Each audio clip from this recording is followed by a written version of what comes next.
আজ বেশ কিছুদিন বাদে একটা ভিডিও পোস্ট করলাম, কারণ 5টা স্যাকুল্যান্ট প্ল্যান্টস রয়েছে কালেকশানে, দুর্ধর্ষ দেখতে, যা আপনাদের না দেখিয়ে পারছি না। সত্যি আমার মতে স্যাকুল্যান্ট জাতীয় প্ল্যান্টের যত্ন নিতে কিন্তু সব থেকে বেশি সহজ। শুধু একটু খেয়াল রাখতে হবে যাতে জল না দাঁড়িয়ে যায়, বিশেষ করে রোজেটের ভেতরে। রোজেট মানে হচ্ছে যেখানে একটা সার্কেল থাকে, মানে পাতার একদম কেন্দ্রবিন্দু যেখানটায়, ওই জায়গাটায় যদি কোনোভাবে জল দাঁড়িয়ে পড়ে তাহলেই গাছ একেবারে শেষ, মানে পচন ধরতে থাকবে। প্রথমেই সেটা বলে নিচ্ছি। আর একটা জিনিসও দেখতে হবে যে সার প্রয়োগ বা মাটি প্রয়োগের সময় কখনো যেন পাতার ভেতরে সেটা জমে না থাকে, সেখান থেকেও কিন্তু পচন ধরার খুব সম্ভাবনা থাকে। আর এই প্ল্যান্টসের একটা সুবিধা হচ্ছে আপনি হ্যাং করতেও পারবেন, আবার এমনিতে টবেও রেখে দিতে পারবেন। এখন দেখাচ্ছি আমি কি কি স্যাকুল্যান্ট প্ল্যান্ট কালেকশনে রেখেছি। প্রথমেই যেই গাছটি দেখাচ্ছি এটা হচ্ছে অ্যায়োনিয়াম আর্বোরিয়াম। এর পাতাগুলো দেখতে চমৎকার, একেবারে মাংসল এবং চামচের মতো। আর পাতার রঙটাও কত সুন্দর, সেটা হচ্ছে অনেকটা অ্যাপেল গ্রিন ধরনের। আর এর শাখাগুলো হচ্ছে অনেকটা ওই সসেসের মতো, মানে পুরোটাই মনে হচ্ছে ডাইনিং টেবিলে নিয়ে বসলে ভালো হয়। এই উদ্ভিদগুলো ফুল থাকলে তো বটেই, ফুল না থাকলেও কিন্তু যথেষ্ট আকর্ষণীয়। আর এদের ফুল ফোটার সময়টা হচ্ছে একদম শীতের শেষ থেকে বসন্তের শুরু অবধি, এবং অসাধারণ দেখতে সেই ফুল, অনেকটা তারার মতো এবং গোল্ডেন কালারের। তাই বন্ধুরা বলছিলাম কি, বাড়ির বাগানে এর একটা গাছ না থাকলে চলে বলুন।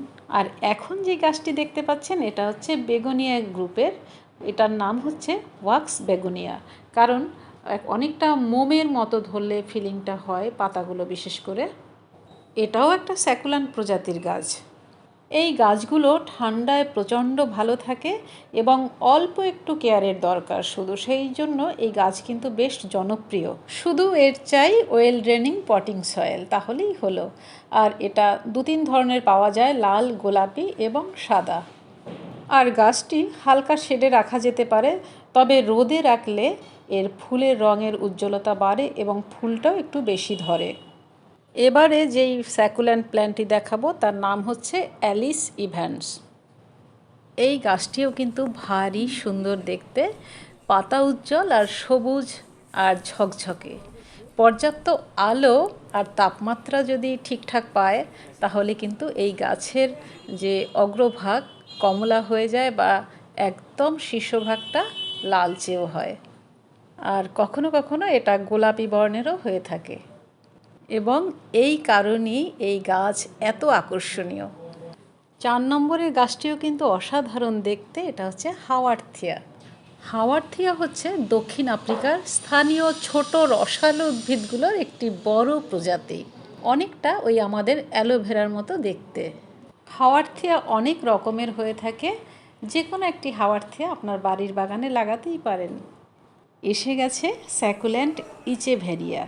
এদের অসাধারণ রূপ এবং কম রক্ষণাবেক্ষণের প্রয়োজনের জন্য আর দ্রুত বর্ধনশীলতার জন্য স্যাকুল্যান্ট হিসেবে এটা অতি জনপ্রিয়। বিভিন্ন ধরনের রং এবং মোটা পাতা ফুলের পাপড়ির মতো যেহেতু, তাই এদেরকে কিন্তু ফুলের সাথেই তুলনা করা হয়। বেশিরভাগ ইচেভেরিয়া গাছগুলোই খুব ছোট থাকে এবং 1 ফুট চওড়ার চেয়ে কিন্তু খুব বেশি বড় হবে না। তবে কিছু প্রজাতি রয়েছে তারা একটু ঝোপের মতো হয় এবং খানিকটা বড় হয়। তবে এদের যত্ন নিতে হয় কেমন জানেন তো, অনেকটা কালাঞ্চ গাছের মতো। আমার এই চ্যানেলে কালাঞ্চ গাছের খুব ভালো ভিডিও আছে, দেখে নেবেন।